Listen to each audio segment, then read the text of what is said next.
विद्यानंद शुक्ल का देश के प्रबुद्ध नागरिकों को नमस्कार।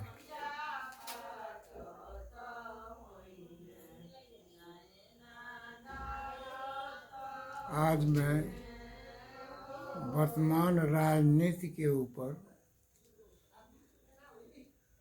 जो सोच रहा हूँ वह आप सबके समक्ष पेश करना चाहता हूँ कि आज की राजनीति समाज सेवा नहीं हो करके व्यापारिक व्यवस्था बन गई है। व्यापारिक व्यवस्था में इसलिए कह रहा हूँ कि जो भी राजनीतिक दल हैं सब देश के नागरिकों को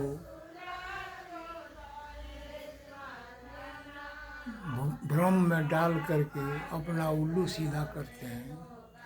जो सत्ता में आ जाता है उसका एक ही उद्देश्य होता है कि ये न के न प्रकारेण जनता का पॉकेट काट करके अपनी तिजोरी भरे। तरह तरह के टैक्स लगाए जाते हैं ताकि देश का विकास हो, लेकिन देश का विकास तो हो नहीं रहा है। आप देख लीजिए बिहार किस तरह से दुर्दशा की अवस्था में है, और जो सत्ता में आए उन लोगों ने क्या क्या खेल किया है। ऐसी परिस्थिति में किसानों, नौजवानों और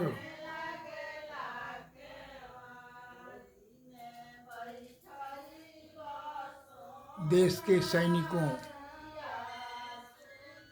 तीनों को गौर से विचार करना होगा और देखना होगा कि ये नेता लोग क्या कर रहे हैं। मैं किसी न किसी चैनल पर पैनलिस्टों से सुनता हूँ वे जो चुनाव लोकसभा का हुआ उस पर व्याख्या करते हैं, तो यह साबित होता है कि आज के राजनेता समाज सेवी नहीं हैं, व्यापारी हैं और लुटेरा हैं। एक प्रमाण गत लोकसभा चुनाव का है कि 543 सीट में केवल 240 सीट भारतीय जनता पार्टी को मिला, और वो भी मिला है तो पैनलिस्टों के अनुसार उसमें धांधली की गई है। रिटर्निंग ऑफिसरों को फ़ोन पर धमकाया गया है, और ऐसा मुझे प्रतीत होता है कि रिटर्निंग ऑफिसरों के स्तर से काउंटिंग के समय में धांधली की गई है, ईवीएम की हेराफेरी की गई है। इसलिए यह 240 सीट भाजपा को आई है, नहीं तो भाजपा 200 से नीचे के स्तर पर चली जाती है। फिर भी 240 543 में से घटाने पर 303 विपक्ष का रहा है। 303 के मतदाताओं ने भाजपा को नकारा है, लेकिन ये दो ऊंट सनके हुए हाथी के दोनों तरफ लग करके उसे चला रहे हैं।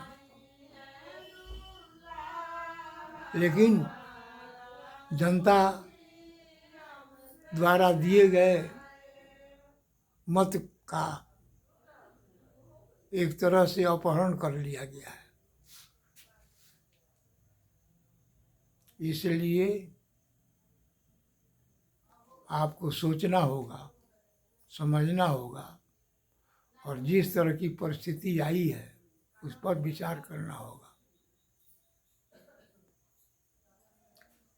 हरियाणा के विधानसभा चुनाव में भी वहाँ के नागरिक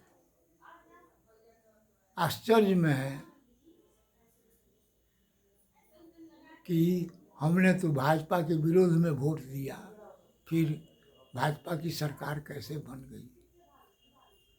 और जो भी गड़बड़ी की गई है, विपक्ष वाला कोई भी नेता उसकी आवाज़ बुलंद करने को तैयार नहीं है। सही कार्रवाई करने को तैयार नहीं है। और यह जो हार और जीत का मामला है, केंद्रीय चुनाव आयोग जो है निरंकुश हो गया है। वह सत्ता का तोता बन गया है, किसी की कोई बात सुनने वाला नहीं है। तो प्रबुद्ध नागरिकों को यह सोचना होगा, समझना होगा और उसके लिए आगे की रणनीति बनानी होगी। नहीं तो हमारा लोकतंत्र खतरे में है और लोकतंत्र का गला दबाया जा रहा है। आज इतना ही। जय हिंद, जय भारत, वंदे मातरम।